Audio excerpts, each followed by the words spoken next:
Comme chaque mercredi, il est question d'environnement dans notre chronique et c'est en compagnie cette semaine de Régis Gaudieu. Bonjour. Bonjour Hélène. Alors vous allez nous parler aujourd'hui de transport alternatif, plus précisément de covoiturage. Alors on le sait, c'est un dispositif qui vise à réduire nos émissions de CO2 et c'est un système qui devient de plus en plus concret, notamment grâce à Delorain.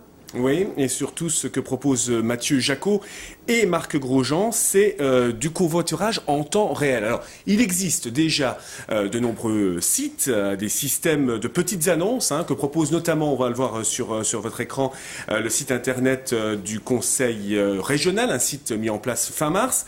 Mais là, c'est véritablement un réseau que vont lancer ces deux ingénieurs.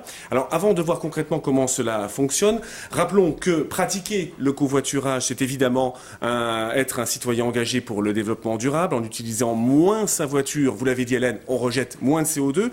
En termes de déplacement urbain, une voiture rejette 195 grammes de CO2 par kilomètre et par personne.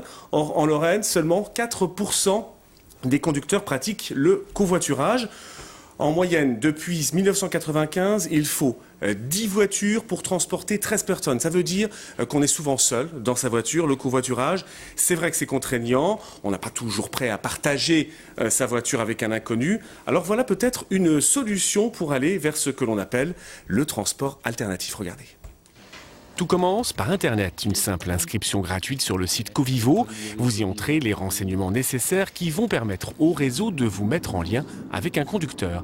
À la base, il s'agit de Lorrain qui accepte de faire du covoiturage. Cette toute jeune société a besoin, pour viabiliser son activité, d'un seuil de 200 conducteurs volontaires sur chaque axe routier de la région. On a besoin de cet effet de seuil, donc on a besoin d'un maximum de Lorrains qui disent bah oui, l'initiative elle est intéressante, moi c'est vrai, je suis tout seul dans ma voiture, j'ai envie de faire bénéficier de ma voiture d'autres personnes et on partage les frais. Donc s'il y a des volontaires comme ça pour aller dans le bon sens, on a besoin qu'ils s'inscrivent parce qu'une fois qu'on aura un effet de seuil atteint, on pourra ouvrir le service. Le conducteur est informé de la prise en charge possible d'un passager sur son trajet via l'association Réseau Tom, le système GPS de covoiturage créé par ces deux Lorrains. Et vous aviez, Je commence à rouler et au fur et à mesure que je roule, je reçois des messages comme celui-ci où on m'indique finalement, voilà, le détour est de 5 minutes. Monsieur Dupont cherche à être pris, il y a un détour de 5 minutes et j'ai un gain de 3,50 €. Donc finalement, je choisis oui ou non, est-ce que je réalise ce détour-là. Si je le réalise, automatiquement mon GPS va se recaser sur la position de Monsieur Dupont. Et je vais prendre Monsieur Dupont donc, où il se situe. Le piéton que je suis a reçu par SMS la confirmation de la prise en charge et le lieu de rendez-vous. Le covoiturage commence. Le passager devra simplement confirmer qu'il est bien dans la voiture, puis en fin de trajet valider la transaction financière pour le partage des frais.